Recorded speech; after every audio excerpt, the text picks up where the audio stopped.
எங்கள் ஊரில் நிறைய பேர் வந்து கையில் வந்து டிஎம்கே கட்சி படத்தை வந்து பச்சை குத்திருக்காங்க, ஏடிஎம்கே இதுவும் பச்சை குத்திருக்காங்க. சரிங்களா? நீங்கள் என்ன பண்ணுறீங்க? அது கூட ப்ரொமோஷன் தான்.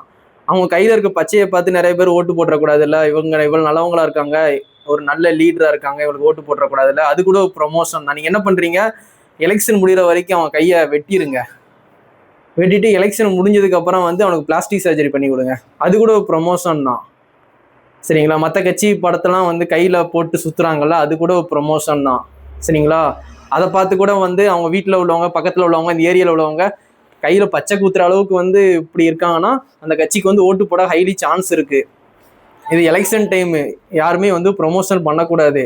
நீங்கள் என்ன பண்ணுறீங்க? அவங்க கையை வெட்டிடுங்க, துண்டை வெட்டிட்டு நீங்கள் என்ன பண்ணுறீங்க? ஏப்ரல் 23 முடிஞ்சோடனே 24ஆம் தேதி வந்து ஐஸ் பெட்டியிலேருந்து அந்த கையை எடுத்து வந்து நீங்களே பிளாஸ்டிக் சர்ஜரி பண்ணி விட்டுருங்க. Plastic surgery.